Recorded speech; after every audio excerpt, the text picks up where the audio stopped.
Students, आज मैं आपको कक्षा चतुर्थ विषय गणित में स्थानीय मान, प्लेस वैल्यू एवं अंकित मान, फेस वैल्यू के बारे में बताऊंगी। स्थानीय मान क्या होता है? स्थानीय मान स्थान परिवर्तन होने के साथ जो मान घटता या बढ़ता है उसको हम स्थानीय मान कहते हैं। अब जैसे मैं आपको एक एग्जाम्पल देके बताती हूँ। जैसे मान लो कोई पत्थर है, उस पत्थर को उठाकर हमने मंदिर में रख दिया तो उसके मान में परिवर्तन हुआ, वो उसका स्थानीय मान हो गया। लेकिन जातीय मान, उसकी जाति क्या हुई? वो तो पत्थर ही हुई।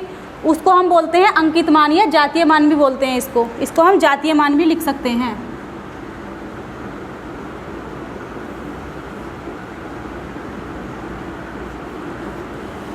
इसको हम अंकित मान और जातीय मान कहते हैं।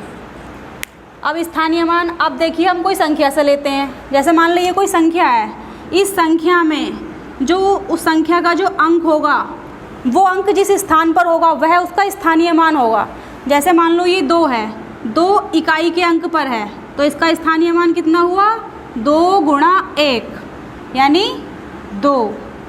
अब ये दूसरा एक, ये इकाई दहाई, ये दहाई के स्थान पर है, इसको हम 10 से गुणा करेंगे। इसका कितना हो गया? 10।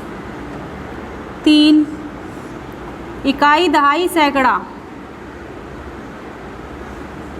इसको हम 100 से गुणा करेंगे, ये हो गया 300। अब 6 ये इकाई दहाई सैकड़ा हज़ार, इसको हम 1000 से गुणा करेंगे, इसका हो गया 6000। यानी संख्या में अंक जिस स्थान पर है वह उसका स्थानीय मान है। 2 इकाई के अंक पर है, इसका स्थानीय मान 2 हुआ। 1 दहाई के अंक पर है, इसको हमने 10 से गुणा करी, इसका 10 हुआ। 3 सैकड़ा के स्थान पर है, इसको 100 से गुणा करी, 300। और 6000 के स्थान पर है, इसका स्थानीय मान कितना हुआ? 6000। अब हम देखते हैं अंकित मान। मान लो अंकित मान में कोई संख्या है ये 1, तो जो अंकित मान होता है वह उसकी एक्चुअल वैल्यू होती है। यानी 1 का अंकित मान 1 ही होगा, 2 का अंकित मान 2 ही होगा, 3 का अंकित मान 3 होगा और 6 का अंकित मान 6 ही होगा। यानी जो अंकित मान होता है वह उसकी एक्चुअल वैल्यू होती है और जो स्थानीय मान होता है संख्या में जो उस अंक का, वो अंक जिस स्थान पर होता है वह उसका स्थानीय मान होता है।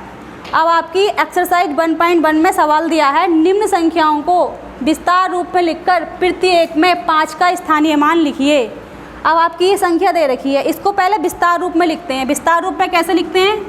देखिए, मतलब संख्या के आगे जितनी संख्याएं होती हैं उसको हम उतनी जीरो लगाते जाते हैं, उसको विस्तार रूप में लिखते हैं। जैसे मैं लिखकर बता रही हूँ आपको 8, इसके आगे कितनी संख्याएं? 1 2 3 4 5, 5 जीरो लगाओ।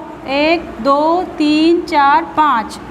फिर 2 के आगे कितनी संख्याएं? 1 2 3 4, इसके आगे 4 जीरो लगाओ। 1 2 3 4, फिर प्लस का निशान, फिर 5 और 5 के आगे कितनी संख्याएं? 1 2 3 या 3 जीरो लगाओ। 1 2 3, फिर 2 के आगे कितनी संख्याएं? 2 और 8 के आगे 1 संख्या है। उसके बाद जो हमारा इकाई का अंक है वो 0 है, उसको हम लिख भी सकते हैं, नहीं भी लिखेंगे कोई फ़र्क नहीं पड़ेगा क्योंकि 0 है, उसका ही छोड़ देंगे हम, या 0 लिख लो। अब हमसे पूछना है इसमें 5 का स्थानीय मान बताइए, तो 5 का स्थानीय मान क्या हो जाएगा? इसमें क्या हो जाएगा? इकाई दहाई सैकड़ा हज़ार, हज़ार के स्थान पर है तो ये हो जाएगा इसका 5000। ये इसका आंसर है, ये हमसे पूछा है इस सवाल में। इस तरीके से और भी सवाल हैं जो आपको खुद सॉल्व करने हैं। दूसरा सवाल, निम्नलिखित में 8 के स्थानीय मानों का अंतर ज्ञात कीजिए। अब हम इसमें 8 का स्थानीय मान निकालेंगे। पहला 8 इकाई के स्थान पर है, 8 गुणा 1, इसका 8 हुआ।